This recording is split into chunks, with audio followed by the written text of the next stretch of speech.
Police वाले का ये ना यहाँ रहता है, मैं साफ बोल रही हूँ, ये यहाँ रहता है। आके मिल ले मेरे से पुलिस डिपार्टमेंट, मैं सबका जवाब देने के लिए तैयार हूँ। I have all the evidence what you have doing. मैंने एक बंदे को, हमारी टीम ने, बाकायदा हमारे सीनियर ने 9 साल 9 महीने एक व्यक्ति जेल में रहा, वो भी निर्दोष व्यक्ति, उसने कोई क्राइम नहीं किया था, निर्दोष होकर बाइज्जत बरी होकर वो बाहर निकला है। लेकिन बिहार में सो कॉल्ड संगठन, सो कॉल्ड एनजीओ फ्रॉड कर रही है बहुत ज़्यादा, बहुत हाई लेवल पे फ्रॉड हो रहा है। और वो ना 1000 ना 2000 लाखों लाख का फ्रॉड कर रहा है, जो कि हम नाम नहीं लेना चाहेंगे ऐसे एनजीओ का, क्योंकि वो एनजीओ है ही नहीं, वो एक धंधा कह सकते हैं आप। तो जो लोग बोलते हैं कि बिहारी खराब है, उसका धब्बा मुझे हटाना है, क्योंकि बिहार से पूरा देश। जैसे चुनाव के पहले क्या था ना कि जो भी नेता थे तमाम, जैसे 1-2 नेता का हम नाम लेना चाहेंगे, चिराग पासवान जी हो गए, सम्राट चौधरी जी हो गए, ये लोग खुद दलित फैमिली से आते हैं और इन्होंने, इनकी जो एक विचारधारा थी चुनाव से पहले की कि बिहार में कहीं भी अगर किसी के भी साथ गलत होता है तो हमें वहाँ जाना चाहिए, ये नहीं सोचना चाहिए कि मेरी जाति का है या नहीं है। लेकिन अभी एक जो घटना घटी है नवीनगर काराकाट, जो इंटरनेशनल लेवल पे जो अभी फेमस है वो, और वहाँ मैं पर्सनली भी अभी उपेंद्र कुशवाहा जी के गई भी थी, इसलिए इस बात को हमने रखा है। तो आपको क्या लगता है कि वहाँ पे जातिवाद के हिसाब से उसको इंसाफ नहीं दिलवाना चाहिए, या फिर लोगों को वहाँ जाके सपोर्ट नहीं करना चाहिए, सब चीज़ें जो चल रही हैं? नमस्कार, इस वक्त हम लोग मौजूद हैं बिहार की राजधानी पटना में, और हम आज हमारे साथ एक ऐसी शख्स, एक ऐसे मतलब कह सकते हैं कि समाज सेविका बैठी हुई हैं। वैसे तो इनका प्रोफेशन कुछ अलग है, वकील हैं, ये कह सकते हैं कि आने वाले समय में एक अच्छा इस वकालतनामा में एक अच्छा छवि अपना ये बनाएंगी। लेकिन उससे पहले इन्होंने इतने बड़े बड़े काम किए हैं इस समाज के लिए, यहाँ के लोगों के लिए, कि इनको हर कोई जानता है। डायरेक्ट हम चलिए उनके पास ले चलते हैं आप लोगों को, फिर आगे की बात करेंगे। सबसे पहले आपका नमस्कार है रूपम जी। बहुत बहुत शुक्रिया आपका और आपके तमाम दर्शकों का जो मुझे सुन रहे हैं, मुझे देख रहे हैं। और उससे भी ज़्यादा इम्पोर्टेंट है कि आपको कॉन्ग्रेचुलेशंस कि अभी तक आपने जितने भी काम किए हैं वो पर्सनल लेवल पे आप जाके किए हैं, लेकिन आपका एक संस्था जो होता है ना, वैसा कुछ था नहीं जिससे कि आपको लोग सर्च करके आ सके, लेकिन आपने उसकी शुरुआत करी है। इसके लिए बहुत बहुत हमारे तरफ से आपको बधाई है। बहुत बहुत शुक्रिया आपका। लेकिन मैं एक छोटा सा मिसअंडरस्टैंडिंग दूर करूंगी। मेरा संस्था 2021 से ही चल रहा है, 20 से। अच्छा। हाँ, बस एक प्रॉपर चैनल नहीं था, वो हमने तैयार कर लिया है इन दिनों। प्रैक्टिकल वे में जब हम काम किए तो काम करके ये पता चला प्रैक्टिकल वे में कि इस चीज़ पर काम करना है, इस वे में चलना है। तो प्रैक्टिकली फिर हम लोगों को ये हुआ। क्या इसका मकसद क्या रहा है? मतलब आप काम तो वैसे भी कर रही थी, आपको तो ज़रूरत था नहीं, क्योंकि लोग आपको पर्सनली जानते थे। जो लोग, क्योंकि आपके पास वही लोग आते थे जो सब जगह से, मतलब एक होता है ना कि थक हार गए हो, जगह जगह पे गए हो उम्मीद लेके, लेकिन ना उम्मीद होके लौटे, तब उनको रूपम के पास आना पड़ता था। एग्जैक्टली।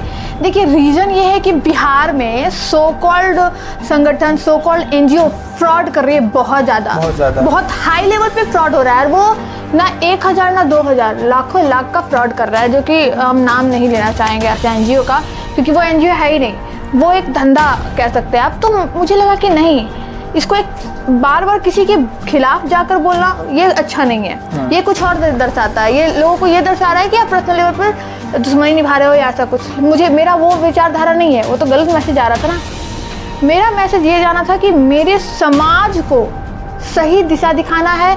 जैसे लोग यहाँ पे रो रहे हैं, बिलख रहे हैं, किसी का डाइवोर्स हो रहा है, किसी के पति बिछड़ जा रहे हैं, या फिर किसी का बच्चा माता पिता को छोड़कर विदेश में बैठ जा रहा है, कोई जानवर है उसको मार दे रहे हैं। ये सारा टॉपिक बहुत इम्पॉर्टेंट रखता है हमारे समाज के लिए। हम लोग उस पर काम करने जा रहे हैं, और एक अलग लेवल, अलग तरीके से।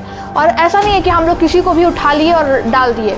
वेल एजुकेटेड पर्सन ही हमारे एनजीओ में रहेंगे। अगर हमारे एनजीओ में मैं देखूंगी कि कोई भी व्यक्ति या कोई भी बंदा पढ़ा लिखा नहीं, और पढ़ा लिखा है भी, तो अगर नहीं भी है तो हम उसको रखेंगे, लेकिन उसका एक जो माइंडसेट है वो पॉजिटिव होना चाहिए। किसी को हड़पने का, किसी के साथ धोखाधड़ी करने का, या फिर एक गलत तरीके का मैसेज देना और हमारे रेपुटेशन के साथ खेलना, ये नहीं होना चाहिए। क्योंकि बिहार एक रेपुटेटेड स्टेट है। जो लोग बोलते हैं कि बिहारी खराब है, उसका धब्बा मुझे हटाना है, क्योंकि बिहार से पूरा देश है। नहीं, बिहार तो खैर, बिहार के बारे में तमाम लोग भी जानते हैं कि आईएएस की बात हो, आईपीएस की बात हो, या फिर किसी भी फील्ड की बात हो, बिहार सबसे आगे रहा है। एग्जैक्टली। तो वही मुझे करना है कि बिहार हर चीज़ में आगे हो। अभी कानून में बात करूं, जहां बिहार जंगल राज का नाम जाना जाता है, मैं उस धब्बे को हटाना चाहती हूँ। मेरा मेन मोटो है जंगल राज का जो धब्बा था वो हट जाए। क्योंकि देखिए ठीक है, मैं किसी पार्टिकुलर पार्टी को नहीं बोलूँगी, लेकिन लोग सब जानते हैं कोई पार्टी खराब नहीं होती है, ठीक है। उसको एक दिशा दिखाइएगा ना तो वो अपने आप पॉजिटिव हो जाएगी। सारे पार्टी अच्छे हैं, सारे समाज अच्छे हैं। जातिवाद करना, ये सारे मुद्दे को लेकर हम पब्लिक के बीच आ रहे हैं कि जातिवाद नहीं करना है। अच्छा, एक बहुत छोटा सा एक बीच में हम सवाल रखेंगे। अभी आप देख रही होंगी कि बिहार में एक अलग तरीके का चुनाव होने के बाद भूचाल सा आ गया exactly, है। yes. जैसे चुनाव के पहले क्या था ना कि जो भी नेता थे तमाम, जैसे एक दो नेता का हम नाम लेना चाहेंगे, चिराग पासवान जी हो गए, सम्राट चौधरी जी हो गए, ये लोग खुद दलित फैमिली से आते हैं और इन्होंने इनकी जो एक विचारधारा थी चुनाव से पहले की कि बिहार में कहीं भी अगर किसी के भी साथ गलत होता है तो हमें वहाँ जाना चाहिए, ये नहीं सोचना चाहिए कि मेरी जाति का है या नहीं है। लेकिन अभी एक जो घटना घटी है नवीनगर काराकाट जो इंटरनेशनल लेवल पे जो भी फेमस है वो, और वहाँ मैं पर्सनली भी अभी उपेंद्र कुशवाहा जी के गई भी थी, इसलिए इस बात को हमने रखा है। तो आपको क्या लगता है कि वहाँ पे जातिवाद के हिसाब से उसको इंसाफ नहीं दिलवाना चाहिए या फिर लोगों को वहाँ जाके सपोर्ट नहीं करना चाहिए, सब चीज़ें जो चल रही हैं? देखिए मैं एक बात बताती हूँ, वहाँ पे जाकर अगर इंसाफ मिल जाए तो मैं कहती हूँ पूरे भारत को, पूरे बिहार वासी को वहाँ जाना चाहिए, अगर जाने से सब मिल जाए। लेकिन मुझे जो लगता है, क्योंकि मैं भी जा सकती थी, मैं नहीं गई क्योंकि मुझे पता है कि इसको किस एंगल से इंसाफ हम दिला सकते हैं। वहाँ जाकर हल्ला बोल कर सिर्फ नेम पे मिलेगा और उसका केस खराब होगा। मैं बता रही हूँ, पर्सनल लेवल पे बताऊँ, ऐसा करने से लोगों को पब्लिसिटी मिल जाएगी लेकिन उसका केस खराब हो जाएगा। जो वो चली गई तो चली गई, लेकिन उसके आत्मा को शांति नहीं मिलेगी, उसको न्याय नहीं मिलेगा।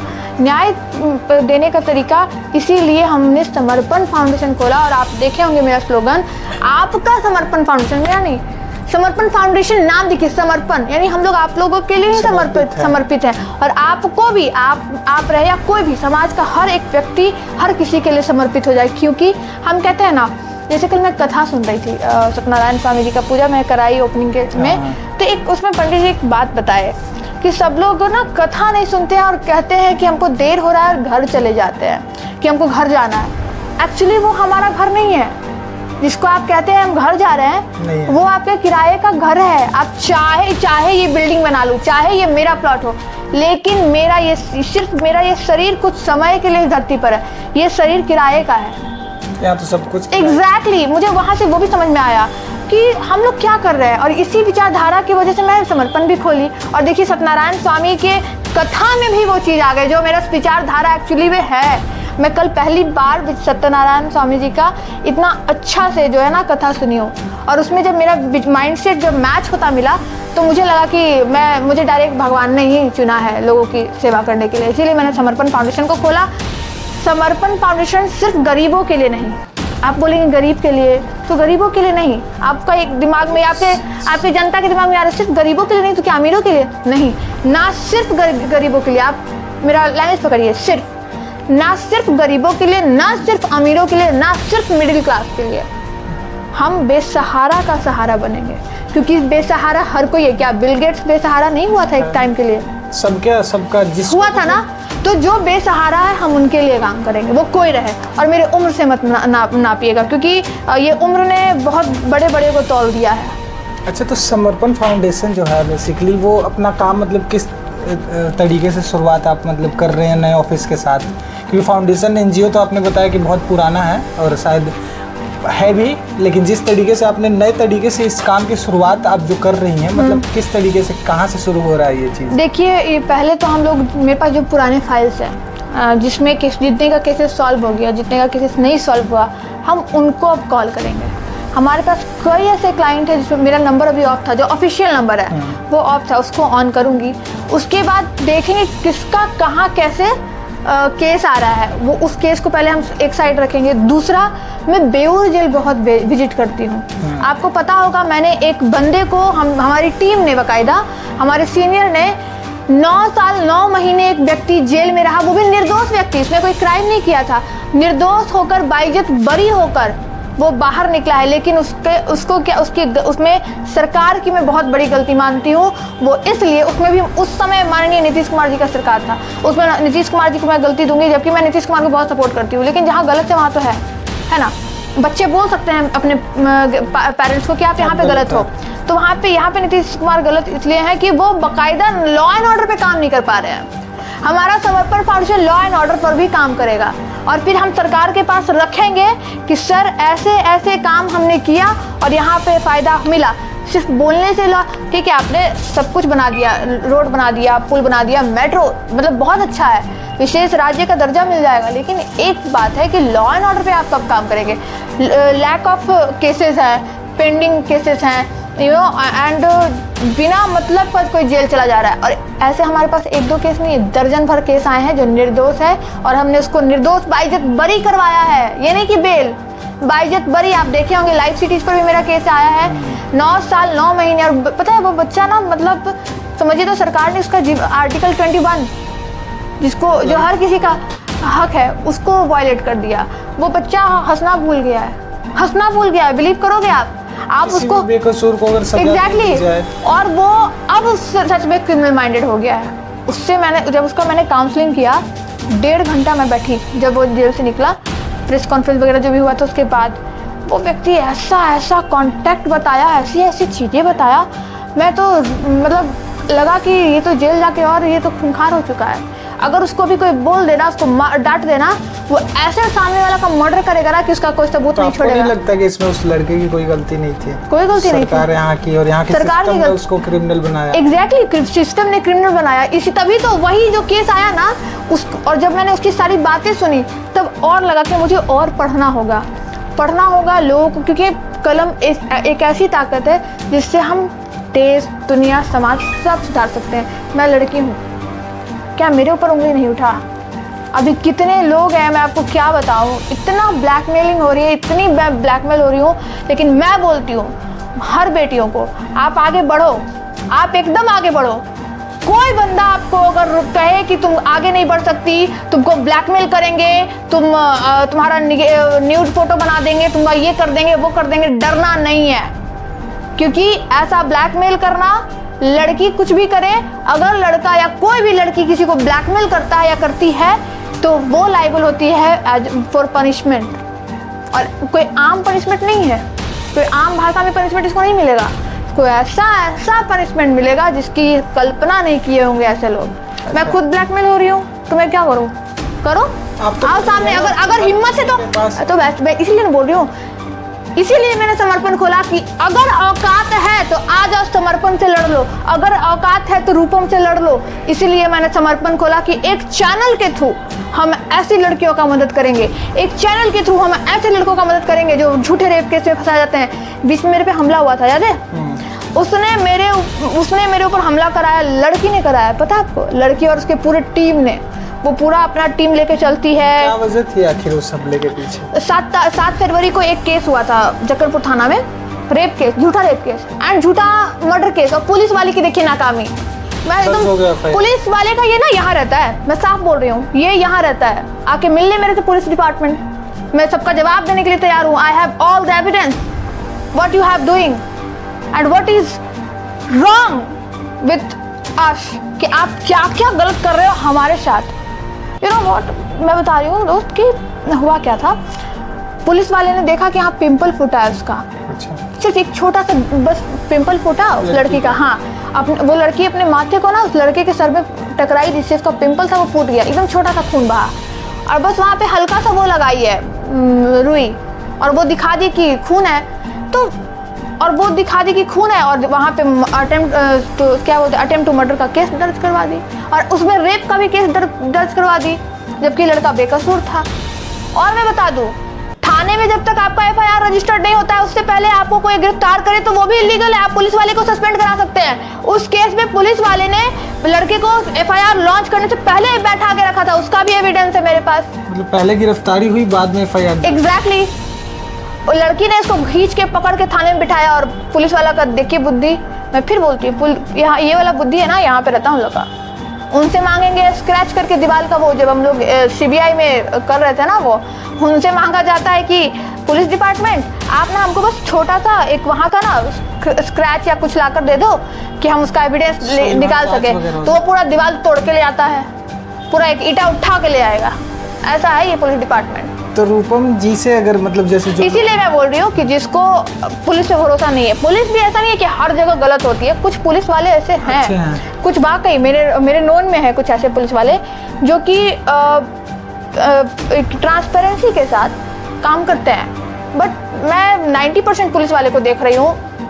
वो तो हर पेशे में है ना, आप जिस पेशे में ही उस पेशे में भी 90% लोग। मैं एक बात सीरियसली बताऊं, एडवोकेसी में मैंने नहीं देखा है, मैं बता तो रही, एडवोकेसी ही ऐसा फील्ड मैंने देखा, नहीं तो मैं नहीं तैयारी करती क्या दरोगा वगैरह का, बिल्कुल करती, पढ़ाई में तो बुक की होनी। इस फील्ड में भी मुझे नहीं लगता, क्यों मैं बता रही हूँ, क्यों मैंने खुद देखा, अगर रहता ना तो मैं बोल देती ऑन कैमरा, ये तो आप जानते हैं कि ऑन कैमरा बोल देगी। ये पुलिस वाला ना, उसको सरकारी ना, उसका तो सरकारी पेमेंट है क्या? कोई एडवोकेट का सरकारी पेमेंट है? नहीं है, बताइए। फिर भी वो व्यक्ति, हम आपको ऐसे वकील से मिलवा देंगे जो 12,000 15,000 अपना खर्च करके न्याय दिलवाया, उसको एक चमन्नी नहीं मिलता है। हाँ, नाम मिलता है, फिर उससे दूसरा केस आ जाता है जिससे वो न्याय और अच्छे से दिलवा पाता है। लेकिन कई ऐसे वकील है मेरे नोन में जो फ्री ऑफ कॉस्ट कई लोगों का मदद किए। मैं बता रही हूँ, नेपाली जो बता रही हूँ, 9 साल 9 महीने, हम 5 लोग थे, 6 लोग थे, हम सारे ने फ्री ऑफ कॉस्ट उस बंदे का केस देखा है, फ्री ऑफ कॉस्ट। और वो बहुत बड़ा केस है, इसलिए मैं बता रही हूँ। कुछ ऐसे हैं जो 3 साल में छूटे हैं, 3 साल जेल में रह के, 4 साल जेल में रह के, निर्दोष। और मैं बताती हूँ, जो 9 साल की बात बता रही हूँ ना, वो जिस केस में गया था ना, उसमें सजा ही 10 साल का था। सजा तो पूरा ही कर दिया। अब बताइए। फिर तो हमको नहीं लगता है कि कानून का जो प्रोसेस है यहाँ पे काफ़ी एक तरह से देख सकते हैं कि या तो स्लो है या तो बहुत फास्ट ही है। एग्जैक्टली, फास्ट नहीं है। देखिए, कानून कभी कभी स्लो इसलिए हो जाती है, कोर्ट, पुलिस ना, कल अब खुद जज साहब फास्ट हम इसलिए बोले ना क्योंकि आपने बोला कि पहले उसको गिरफ्तार कर लिया गया, उसके बाद FIR दर्ज, यहाँ पे वो बहुत फास्ट हो गया। हाँ, पॉइंट है, वैलिड पॉइंट है। तो आजकल ना पुलिस की वजह से ना, जज साहब हो या एडवोकेट है ना, वो थोड़ा कंफ्यूज हो जा रहे हैं कि आखिर इसमें कहीं गलत लोगों को इसमें जेल ना हो जाए, गलत लोगों के साथ, सही लोगों के साथ गलत ना हो जाए, यू नो। तो पुलिस बहुत अहम रोल निभा सकती है न्याय दिलाने में, लेकिन पुलिस काम नहीं करना चाहती है। टू बी फ्रैंक, आपको मैं बता दूं, 20 अक्टूबर को मेरा एक केस लॉन्च हुआ था। अब तो लताड़ रही हूँ, कोर्ट में खड़ा हो रहे हैं पुलिस डिपार्टमेंट को मैं खड़ा कर रही हूँ कोर्ट में। अभी तक चार्जशीट लॉन्च नहीं हुआ है। आप सोचिए, कहाँ बात कर रही हूँ, 2023 20 अक्टूबर, चार्जशीट अभी तक 1 साल हो जाने को है, 2-3 महीने 4 महीने। और हम वकील रात दिन कहते हैं ना, चुप पुलिस वाले क्या बोलते हैं, 24 घंटा तो हम लोग काम करते हैं मैडम, ये वो दिस एंड दैट। तो हम लोग क्या झक मारते हैं, तनख्वाह लेते हैं वो 24 घंटे, वो तनख्वाह लेते हैं, और हम लोग 24 घंटे का तनख्वाह नहीं लेते। एक केस आता है, उस पर हम लोग कड़ी मेहनत करके सामने वाले को, क्योंकि वो केस जब वो हमारे पास आ जाता है ना, एक बात याद रखिएगा, वकील ऐसा होता है, वकील एक ऐसा प्रोफेशन है, जब आपका कोई अपना साथ नहीं देगा ना, तो आप वकील को ढूंढिएगा, पता है। और वो आपका साथ देगा ही देगा, भले वो 2 रुपया कम ले, 2 रुपया ज्यादा ले या ना ले, वो देगा, वो 110% देगा, ये बात तो आप मान लीजिए। हाँ, अब इक्का दुक्का ऐसे होंगे, क्योंकि देखिए, अब मेरा क्या, अभी मेरे आगे पीछे क्या है ना, मेरे बच्चे हैं ना कुछ है अभी, तो मैं एकदम ऐसे रहेंगे भी तो मुझे पता है कि मैं करूँगी, लेकिन मेरा क्या है कि अभी कुछ है नहीं, तो अब जनता के लिए लगे हुए हैं, लेकिन एक समय आएगा, जरूरत जब पड़ने लगेगी। नहीं, मेरा एक समय ऐसा आएगा कि मान लीजिए कभी मैं माँ बनती रहूँ या ऐसा, मैं सोचती हूँ क्या मैं रुकूंगी, और मैं आपके कैमरा पे बोल रही हूँ, आप उस समय भी आ जाना, मैं उस समय भी आपको ग्राउंड पे मिलूंगी। आप देख लीजिए, दीपिका पादुकोण, माँ चाह ले तो कुछ भी कर सकती है ना, तो बस वही चीज़ मेरे में है। अच्छा, जो लोग हैं आपसे, मतलब ये समर्पण फाउंडेशन जो आपका ये है NGO, अगर उसके तहत अगर किसी को मदद चाहिए होगा हाँ, तो मैं आपको एक सेकेंड नंबर देना, थोड़ा नंबर मैं अभी आपको 2 मिनट में आपको प्रोवाइड कर दे रही हूँ, और उस नंबर पे आप कभी भी कंसल्ट करोगे, सुबह 10 बजे से बीच में कोई ऐसा मीडिएटर वगैरह तो नहीं है ना, डायरेक्ट आपसे बात, डायरेक्ट मेरे से बात होगा, इसीलिए मैंने कुछ वैसा नहीं रखा है, एकदम ट्रांसपेरेंसी। वहाँ पे क्या होता है ना, डायरेक्ट मेरे से बात होगी, और बिगड़ जाती है, नहीं, डायरेक्ट मेरे से बात होगी। और अगर मान लीजिए भविष्य में, क्योंकि काम बहुत ज़्यादा होगा तो मुझे स्टाफ रखने होंगे, ऐसे रख रही हूँ, 2 स्टाफ रख रही हूँ, लेकिन फिर भी मैं कॉन्टैक्ट नंबर का कोई कॉल नहीं कर रही हूँ, वो सारा कुछ मेरे साथ रहेगा, मेरे पास ही रहेगा। हमारे पास नंबर है जिस पे आप कांटेक्ट कर सकते हो, और इनके थ्रू और मेरा कंसल्टेंसी फी रहेगा, मैं बिना फीस का काम नहीं करूंगी, ये बात तो मैं एकदम कंफर्म कर रही हूँ, क्योंकि बहुत फ़ायदा उठाया। मैं तो आपको पता ही ना, बहुत मिसयूज़ हुआ है मेरे इस टैलेंट का, जहाँ मैं 10 लाख रुपया फेंक रही हूँ अपने। नहीं, अगर आपने ऑन कैमरा सबके सामने कह रही हैं, जो उस लायक होंगे वो आप तक आएंगे। एग्जैक्टली। 9341179086। मैं फिर से रिपीट कर रही हूँ, 9341179086। और यहाँ आपको जो भी प्रॉब्लम होगा, जो भी, मैं बहुत कुछ ऑन कैमरा नहीं बोल सकती अभी, बहुत कुछ है जो मैं सारा चैनल बना के रखी हूँ। आपको जो भी आउट ऑफ कोर्ट सेटलमेंट चाहिए, आपको कोर्ट से कोई इंसाफ चाहिए, वो सब कुछ मैं दिलवाऊंगी। ये, और हाँ, कुछ लोग ये बोलेंगे कि अरे इतने सारे वकील हैं, वो तो इंसाफ दिला ही नहीं सके, ये कैसे? तो आप आके मेरा केस देख लीजिए। मैंने जितने भी केसेस अपने हैंड में लिए हैं, वो सारे केसेस को मैं आपको बाकायदा, जिस उम्मीद से आप मेरे पास आते हो उस उम्मीद से आप जाओगे। अगर मैंने उस केस को ले लिया, अगर मैं आप में ही खोट, क्योंकि कुछ समय कुछ क्या होता है ना, आपके पास आएंगे, सलाह ले लिए, सब कुछ ले लिए, और अब इतना एक्सपीरियंस हो गया है कि कैसे पकड़ा जाता है। हाँ, फिर क्या करेंगे कि चलो आइडिया तो ले लिए हैं, चलो अब अपने जो रिश्तेदार हैं उनसे करवा लेते हैं, और नहीं तो क्या करेंगे, हम खुद से दिमाग लगा के उससे पीछा छुड़वाते हैं। ऐसा कुछ भी मिसयूज़ करना मेरा, तो वो सारा चीज़ बहुत हुआ है। तो अब वो सीख गई हूँ कि अगर वैसा कोई इंसान दिखा कि ऐसा कर सकता है, उसके बाद से मैं पकड़ लूँगी। मैं क्वेश्चन रेज करते जाऊँगी, वो कुछ ना कुछ ऐसा स्टेटमेंट दे देगा जहाँ पे वो पकड़ा जाएगा। जैसा कि हमारे साथ अभी रूपम जी मौजूद थी, और पहले भी हम लोग मिल चुके हैं, बात कर चुके हैं तमाम समाज के जो भी चीज़ें हैं जिसको सुधारने में इनका बहुत ज़्यादा योगदान रहा है। और इन्होंने बताया कि समर्पण जो फाउंडेशन इनका जो है, वो उसका जो मकसद था वो हमेशा से था और हमेशा तक रहेगा। सॉरी फॉर इंटरप्ट, मैं बता दूं कि आपने पूछा ना स्टार्टिंग में कि आप कैसे शुरुआत कर रहे हो, तो अभी एक और है, कल ही के डेट में, यहीं बाहर में जो एरिया मेरा है, ट्रांसजेंडर के लिए हम एक अवेयरनेस रख रहे हैं। अच्छा। उसमें बाकायदा हमारे साथ ट्रांसजेंडर होंगी, 25-30 ट्रांसजेंडर कल आ रही हैं। तो हम लोग हर वर्ग के लिए, हर समाज के लिए, क्योंकि अब उम्र क्या है, 23 साल उम्र है, बता देती हूँ, और 23 साल इट मीन्स कि मेरे पास लंबा टाइम है अभी बहुत। तो हम क्या क्या कर सकते हैं, आप सोच लीजिए। तो कहीं ना कहीं बहुत एक होता है ना, कम उम्र में आपने जो रास्ता, जिस रास्ते पे मेरा फिक्स है, मेरा गोल फिक्स है, मेरा गोल फिक्स है। हाँ, उसमें भी है कि मेरे माता पिता सपोर्ट में है, मेरा होने वाला ससुराल है जो वो सपोर्ट में है, तो मैं उधर से फ्री हूँ, ठीक है ना। तो समाज को देख रही हूँ, है ना। मेरे पेरेंट ने बोल दिया कि ठीक है, तुम इधर से फ्री रहो, ये सब हम लोग देख लेंगे, घर वर जो भी है। तुम समाज को, अगर तुम ठान लियो, तुमको लगता है कि तुम समाज को अच्छा कर सकती हो, कभी कभी तो पहले तो डांट खाते, तुम ही समाज का ठेका लिए रखी हो, ये वो। तो हम लड़के बोलते थे कि हाँ हम ले रखे हैं। अगर हर कोई ये बोल के हट जाए कि समाज का ठेका हम ही लिए, क्या बहुत आए बहुत गए, कभी कुछ ठीक नहीं हो सकता।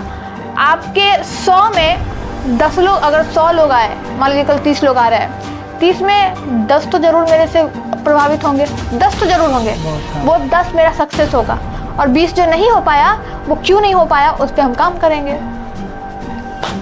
जैसा कि तमाम जो चीज़ें थी, हमने रूपम जी से बात करी, आप लोगों ने सुना। और जो जिन लोगों को भी ऐसी परेशानी अगर है, जिनको अगर लगता है कि हाँ, जो तरह तरह की जो ठोकरें खा के जो थक चुके हैं, और उनको लगता है, इनके काफ़ी केस के बारे में आपने सुना कि ये किस तरीके से बहुतों के मतलब साथ खड़ी होकर, ऐसा नहीं कि हर चीज़ पैसा ही होता है, लेकिन बहुत धोखा खाने के बाद एक फ़ीस रखा जाता है ताकि लोगों को लगे कि हाँ हम फ़ीस दे रहे हैं तो हम उनसे उस हिसाब से काम ले सकें।